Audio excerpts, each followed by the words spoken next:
Robert Hayward, Lord Hayward, who's a Conservative peer and polling expert. We're going to get into the polls and what's going to happen. We've covered that a little bit on our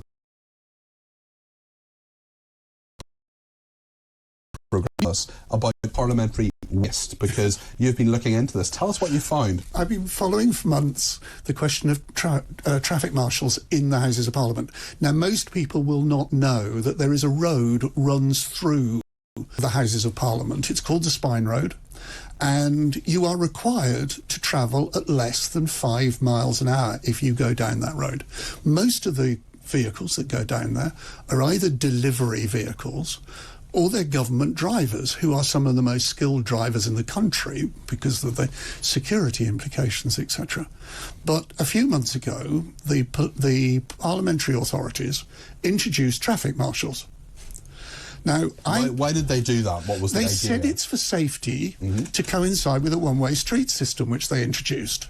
But actually, under the Health and Safety Executive, one-way systems are deemed to be safer than two-ways. But that's fine. So this is a route, just to be clear for our listeners who may not be familiar with the kind of makeup of Parliament. I'm in and out of there all the time. You're in the House of Lords, you're there all the time.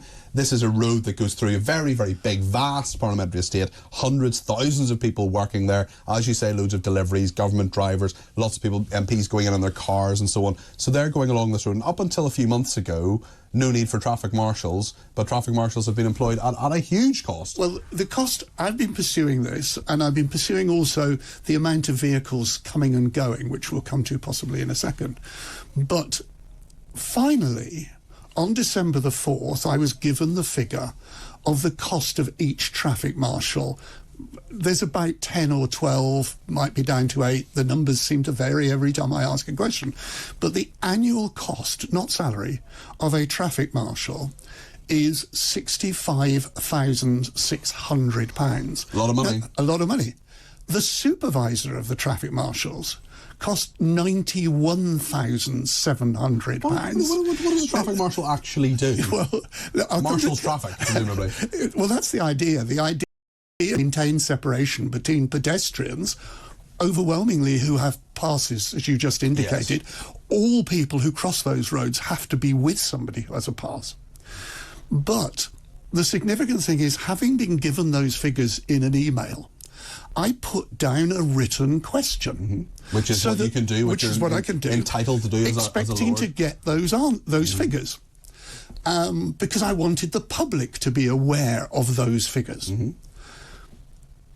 Out of courtesy, I said that I am so staggered by these figures that I said I was going to the media. So what happened? Down a written question, I suddenly got an answer. Not suddenly, I got the answer in the normal procedure. It is not possible to identify accurately the cost of the individual marshals. Even though it happened previously. 15 days earlier, I'd been given the figure. Now, there's no question that it was the suggestion that I was going to go to the media that actually caused them to suddenly discover they couldn't identify these figures. Let me just get this absolutely clear, Robert. So a few months ago, in the many hundreds of years of parliamentary history, OK, cars haven't been in the parliamentary estate for a lot of that time, but there weren't traffic marshals. Nope. They don't appear to be needed because it's a one-way system. Then the parliamentary authorities decide we need traffic marshals. I'm sure these people are not getting this entirely into their pocket, but between, let's say, 10 or 12 of them are costing us, the taxpayer, 65 grand a year. Minimum. When they're not necessarily needed. That's just more parliamentary waste, isn't it? That's the argument that is used to me. We have to emphasise these people we're talking about are on 60-hour weeks, and they are contracted. But the argument is that it's a safety designation. Well, I used to be a safety director for GEC. Right, so you know all about safety. I do understand the procedure. And the Health and Safety it worked out says you have to be proportionate in your actions. Now, last Wednesday the 20th, which was the first recess day, I actually stood alongside one of these marshals to measure how many vehicles come down these roads during a recess. In the first half hour, there were 9 vehicles. Right. Now, this is recess, in fairness, Parliament's not as busy. Absolutely. Yeah. There were 2 pedestrians. So we had somebody for that half hour, and I've done this during the summer. when there have been no vehicles during an hour. Has there been a spate of people being knocked over by cars? Have there been any accidents? I had a written question about this. Yeah. Suddenly, they've discovered 1 or 2 incidents. I asked what had happened previously, and the answer is no. I also asked the question, and this again comes from my background, what attempts have been made to calculate alternative costs? Yes. Alternative solutions, like ramps, speed ramps, flashing lights, changed paving systems, whatever. Because over 4 years, any of these traffic marshals is going to cost over £200,000 a time. It's a heck of a lot of money. It's an unbelievable lot. But the answer came back, there is no alternative. I've got the answer here again. That's just nonsense. For £200,000, they couldn't find an alternative. It's the only solution available, which is odd, considering there are other pathways where there are no marshals. Yes. So this is you can walk, as you would know, to the terrace cafeteria. There's a traffic marshal. If you walk to the river cafeteria, which is in the Lords, there is no marshal. There are fewer pedestrians. Yes. But they've taken judgment in relation. That's crazy. That's a lot of money. In relation to one route as against another. And as you said, it's recess, there's less.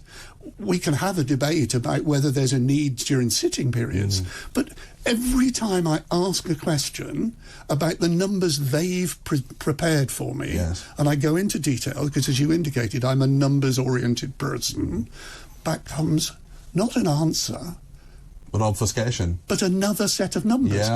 And the latest set of numbers, identifying how many people on sitting days and recess days go up and down the road, includes bicycles and taxis which don't even come into the site. Wow. Chloe Dobbs, this is astonishing, isn't it? There's just a huge amount of waste in and around the parliamentary estate.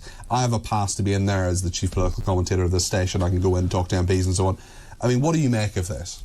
It's just absolutely ridiculous. I mean, it's just health and safety gone mad, clearly, on a road that is 5 miles per hour. I mean, come on. That's the maximum. Yeah, and you know, maybe without a traffic marshal, maybe someone will go, 7 or 8, whatever. I don't think they're going to kill me if I get a little tap from a car going round at 5 miles an hour. It's not proportionate. As you say, it should be proportionate. And it just seems like they don't trust any of the people that work there. If they don't trust people just to drive around at 5 miles an hour safely, I can understand them investing in money for security for the cars coming in and out. We remember the story earlier this year of Daniel Khalif escaping Wandsworth prison underneath a lorry, so I could understand that. But traffic marshals, really, it's just a waste of money. It does seem to be a big waste of money, and there'll be so many people here sitting there in a cost of living crisis thinking, yes, we want Parliament to be secure, we want people to be safe there and so on, but actually do we need this huge waste of money, 10 people at £200,000, £65,000 a year? And the real insult is, as you know, there we are in the Palace of Westminster. You can look across the river at St Thomas's Hospital. The sums of money involved here are for each traffic marshal, in many cases marshalling no vehicles. Nurses are paid less than these traffic marshals. Now, that is an absolute insult to everybody that this is deemed to be necessary in these circumstances. And the frustrating thing is, as I say, given my responsibility previously in industry, I just wanted to get to the bottom of it. And every single time I ask a question, I get a different set of information, or they turn around and say, we can no longer calculate it. Well, keep in touch on this exact issue. More questions are going in. You're not going to... You can invite the parliamentary authorities in. I would like to explain these figures. It does seem like a heck of a lot of money.